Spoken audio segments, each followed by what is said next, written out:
माह ज़ुल्हज्जा के पहले 10 दिन यानी यकम ज़ुल्हज से लेकर 10 ज़ुल्हज तक ये दिन बहुत ही मुबारक, बरकत और अज़मत वाले हैं। आप अल्लाह पाक से इस अमल के ज़रिए जो चाहे मांग लो। आपको पैसे की ज़रूरत है, आपको गाड़ी चाहिए, आपको घर चाहिए, ना ख़त्म होने वाली दौलत चाहिए, जो चाहे अल्लाह से मांग लो। अल्लाह के हुक्म से ईद पे आपको बड़ी ईदी मिल जाएगी। बिस्मिल्लाहिर्रहमानिर्रहीम। अस्सलामु अलैकुम व रहमतुल्लाहि व बरकातुहू। मोहतरम नाज़रीन इकराम, अल्लाह रब्बुल इज़्ज़त ने खुद इन 10 दिनों की कसम खा के फरमाया है कि ये बरकत वाले दिन हैं। मेरी और किसी बंदे की, किसी बड़े की, किसी बादशाह की बात नहीं है, किसी वज़ीर आज़म की बात नहीं है। ये जो बादशाहों का बादशाह है, रब्बे ज़ुल जलाल, मालिकुल मुल्क, मालिक कायनात, दुनिया और क़यामत के दिन का जो मालिक है, इस पूरी कायनात का जो मालिक है, अल्लाह रब्बुल इज़्ज़त खुद कुरान करीम में इरशाद फरमा रहा है, कसम खाई है अल्लाह ने कि ये रातें, ये दिन बहुत ही मुबारक हैं, बहुत ही बाबरकत वाले दिन हैं। बंदा जो भी मांगता है मैं उसको अता कर देता हूँ। अब सोचने वाली बात ये है कि अल्लाह को कसम खाने की क्या ज़रूरत थी। हम लोग जब किसी बंदे को कोई किसी बात का यकीन दिलाते हैं, वो बंदा यकीन नहीं करता तो हम कसमें खाते हैं, कसम खा के कहते हैं कि हाँ ये बात इस तरह है। तो अल्लाह ने कसम खाई है कि अब तो मान लो। अल्लाह रब्बुल इज़्ज़त जब किसी चीज़ की शान बयान करते हैं, किसी चीज़ की अज़मत बयान करते हैं, किसी चीज़ की बड़ाई बयान करते हैं, तो वहाँ अल्लाह कसम खा के फरमाते हैं कि ये बड़ी अज़मत वाली चीज़ है।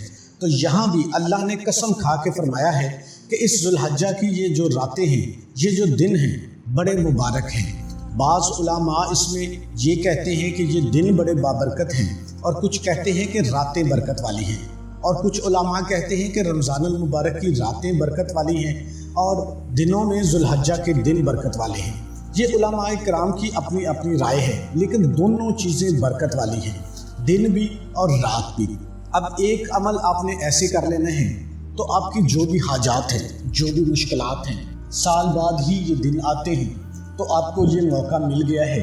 आपने ये अमल कर लेना है। बाबरकत दिनों में आपकी जो भी हाजात हैं, जो भी मुश्किलात हैं, जो भी परेशानियां हैं, जो भी मुश्किलात हैं, वो अल्लाह के हजूर पेश कर दें। इंशाअल्लाह अल्लाह के हुक्म से आपकी हर हाजत, आपकी हर परेशानी, आपकी हर मुश्किल हल हो जाएगी। अब एक अमल आपने ये करना है कि जैसे ही ज़ुल्हज का चाँद नज़र आ जाए, तो आपने चाँद नज़र आने के बाद आपने बाल नहीं कटवाने, नाखून नहीं काटने। लेकिन एक चीज़ का आपने ये ख्याल रख लेना है कि ज़ुल्हज से पहले पहले आपने कोशिश करनी है कि आप अपनी हजामत बना लें, ज़ेरे नाफ बाल हैं साफ़ कर लें, नाखून वगैरह काट लें। ये ना हो कि पहले ही आपके बाल बड़े हुए हों, दाढ़ी मुबारक बिखरी हुई हो, आपने उसकी सेटिंग भी नहीं करवाई, नाखून भी लंबे हैं और 10 दिन ये भी आ जाएंगे बीच में, तो फिर आपने इनको काटना नहीं है तो और ज़्यादा बड़े हो जाएंगे। ईद पे जाएंगे या वैसे मिलने वाले हैं, देखने वाले हैं, कहेंगे कि क्या है ये इंसान, कैसा है ये, कोई इंसान है कि जानवर है, जो इस चीज़ का ख्याल नहीं करता कि नाखून भी इतने बड़े रखे हुए हैं, बाल भी नहीं कटवाए, दाढ़ी भी बिखरी हुई है। तो आपने पहले पूरी तैयारी कर लेनी है।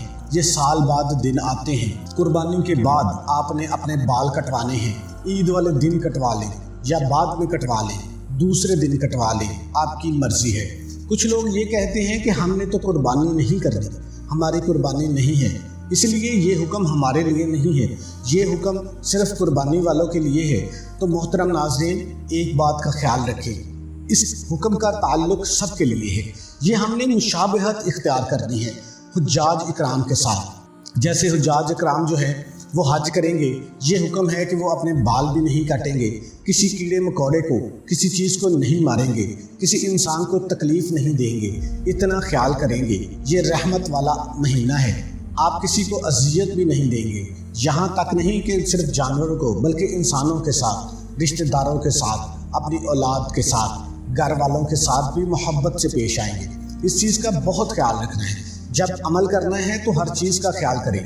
कई लोग बाकी चीज़ों की तो परवाह नहीं करते, बीवी के साथ इसी तरह लड़ाई झगड़ा करते हैं, बेटों के साथ इसी तरह मारपीट करते हैं, माँ बाप के साथ इसी तरह अच्छा सलूक नहीं करते, लड़ाई झगड़े करते हैं।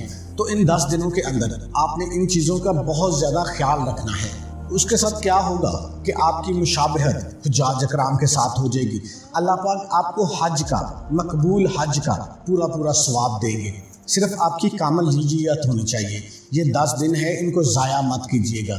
اس کے ساتھ آپ نے ایک عمل کرنا ہے استغفار کا۔ انشاءاللہ اللہ پاک آپ کی ہر حاجت، آپ کی ہر مشکل، آپ کی ہر پریشانی کو دور کر دیں گے۔ آپ نے استغفار کی تسبیح کرنی ہے۔ استغفر اللہ ربی من کل ذنب و اتوب الیہ۔ اتنی برکت والی چیز ہے استغفار کہ آپ اللہ پاک سے بخشش طلب کریں گے۔ جب اللہ پاک سے بخشش طلب کی جاتی ہے، اللہ پاک سے معافی مانگی جاتی ہے، تو تمام گناہوں کی اللہ پاک معافی عطا کر دیتے ہیں۔ یہ ایسے بابرکت دن ہیں اور جس سے اللہ راضی ہو جاتا ہے، اس کی نسلیں سنور جاتی ہیں، ہر جرم سے انسان کو معافی مل جاتی ہے۔ ان 10 دنوں میں جو بندہ کثرت سے استغفار کی تسبیح کرتا ہے تو 10 دن کے بعد اللہ تعالیٰ اس کو ایسے معاف کر دیتا ہے جیسے وہ ماں کے پیٹ سے ابھی پیدا ہوا ہے۔